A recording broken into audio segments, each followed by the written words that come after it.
রাসূল, ওলি, আউলিয়া, গাউস, কুতুব সবাই তার কাছ থেকে উপকৃত হয়েছে। সুবহানাল্লাহ। যদি নবী না থাকে রাসূলকে কেন সাইয়্যিদুল মুরসালিন কেন বলা হয়? এই সংক্ষিপ্ত সময় তো রাসূলের সামনে আলোচনা করে শেষ করবার মতো না। না, আরে রাসূলের মুজিজা উলামা হযরতগণ একটা একটা করে দেখছেন, দেখতে দেখতে দেখতে দেখতে ৭৫,০০০ রাসূলের মুজিজা লেখার পরে কয় যে না আর লেখা যাবে না, রাসূলের পুরো জিন্দেগি মুজিজা। সুবহানাল্লাহ। রাসূলের পুরো জিন্দেগি মুজিজা। তো ভাই এবার বলেন, গোটা সৃষ্ট জগৎটা এই যতটুকু আলোচনা করলাম, বলুন তো গোটা সৃষ্টি জগৎটা কার আয়োজনে তৈরি হইল? মুহাম্মদুর আখিরাতেও আল্লাহর নবী যা বলেছেন, হাদিসগুলো দেখলে পড়লে স্টাডি করলে বোঝা যায়, আখিরাতের ময়দান সাজাবেন আল্লাহ, কর্তৃত্ব করবেন আমার নবী মুহাম্মদুর রাসূলুল্লাহ। সুবহানাল্লাহ। জান্নাত দেওয়ার মালিক কে? আল্লাহ। কিন্তু আল্লাহর নবী কখনো কখনো বলেছেন তুমি আমার সাথে জান্নাত যাবে। সুবহানাল্লাহ। অসংখ্য হাদিস রয়েছে। আরে এ বলছে যার একটা মেয়ে থাকবে, আর একটা মেয়ে থাকবে, আদব শিক্ষা দিবে, উত্তম পাত্রস্থ করবে, হ্যাঁ, ওই যে কন্যা সন্তানকে দিন শিক্ষা দিল, উত্তম জায়গায় পাত্রস্থ করলো, ওই নারীর বাবা, মেয়ের বাবা আর আমি নবী জান্নাতে এইরকম থাকবো। সুবহানাল্লাহ। এই কথার অর্থ কি? এই কথার অর্থ কি আল্লাহ নবী তার জান্নাতি ঘোষণা করেছেন না করেন নাই? জান্নাতের দেওয়ার মালিক তো আল্লাহ। আল্লাহ রাসূল বলেছেন কিয়ামতের দিন প্রশংসার ঝান্ডাটা লিওয়াইল হাম আমার কাছে থাকবে, আর আমার এই প্রশংসার ঝান্ডার নিচে আদম থেকে শুরু করে সালহুল্লাহ পর্যন্ত সব পয়গম্বর তার উম্মত নিয়ে আমার কাছে আসবে।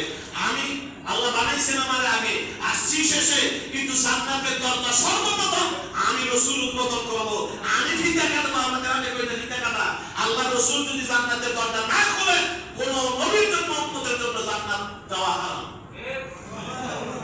এই দুনিয়া থেকে যখন কাশ হয়ে যাবে, সব ডিস্ট্রয় হয়ে যাবে, আল্লাহ আবার যখন শিক্ষার ফুল দেবে, মানুষ উঠবে, সর্বপ্রথম পৃথিবী থেকে উঠবেন আপনার আমার নবী মুহাম্মদুর রাসূলুল্লাহ। ভাই তার স্থান আলোচনা করে শেষ করবার মতো না।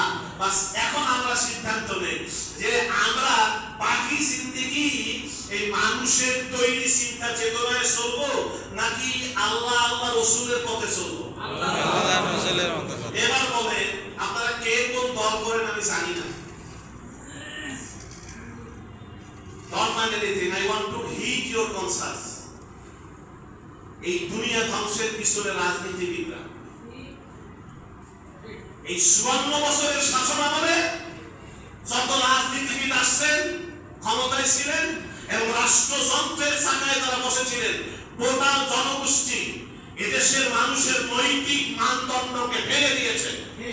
ফলশ্রুতিতে এই দেশের মানুষ পদে পদে করাপ্টেড হয়ে গেছে, দুর্নীতি, একজন আরেকজনকে টেক্কা দিতে, একজন আরেকজনকে ঠকাতে, ক্ষতি করতে মোটেও চিন্তা করছে না।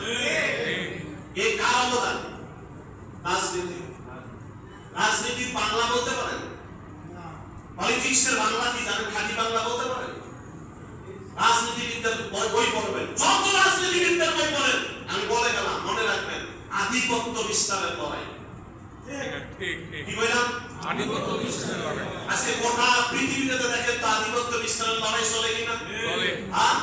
এক একটা পারমাণবিক ৫,৫০০ পারমাণবিক বোমা যদি শুধুমাত্র রাশিয়ার কাছে থাকে, গোটা দুনিয়াকে কয়েক হাজার বার ধ্বংস করে দেওয়া সম্ভব।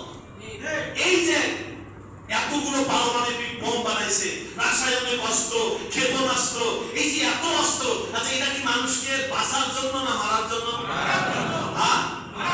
তাহলে গোটা দুনিয়ায় মানুষ আছে? বলুন,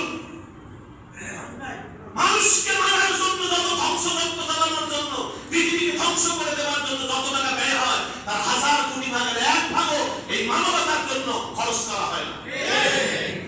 নবী রাসূল এই জায়গায় এসে দাঁড়িয়েছিলেন, হে বিশ্বের মানবতা, শান্তি কোথাও পাবে না, এখানে আসো, আত্মসমর্পিত হবে ইসলামের কাছে, ইসলামের সিস্টেম মেনে নাও, তোমার রাজনীতি করা লাগবে না, ভোট করা লাগবে না, আঘাত করা লাগবে না, তোমার অন্তরকে বানাও, তৈরি করো, অন্তর পরিবর্তন করে দাও, হৃদয়টা বদলে দাও, ওটা দুনিয়া বদলে যাবে। ইসলামের শাসন হলো খেলাফত শাসন। আজ আমরা কষ্ট নেবেন না, খেলাফত ইসলামের শাসন কি? খেলাফত হলো প্রতিনিধিত্বের শাসন, কোর্ট না, সিলেকশন। সে সিলেকশন কিভাবে হবে? ইন্নামা আকরামাকুম ইনদাল্লাহি আতকাকুম। কার অন্তরে ভয় বেশি তিনি হবেন আমাদের নেতা, কার তাকওয়া বেশি, পরহেজগারিত্ব বেশি তিনি হবেন আমাদের আমির, তিনি হবেন আমাদের নেতা। ভোট দিয়ে আল্লাহ নবী নেতা হন নাই। আরে ভোট দিয়ে কি আল্লাহ নবী নেতা হয়েছেন নাকি? হ্যাঁ, ধরুন এটা খেলাফতের বাণী, ইসলামী শরীয়তের বাণী, আর এটা হলো গণতন্ত্রের বাণী।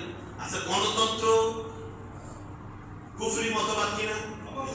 আল্লাহ তাআলা বলেন আলাম ইয়াহকুম বিমা আনজালাল্লাহু ফাউলাইকা হুমুল কাফিরুন ফাউলাইকা হুমুল ফাসিকুন।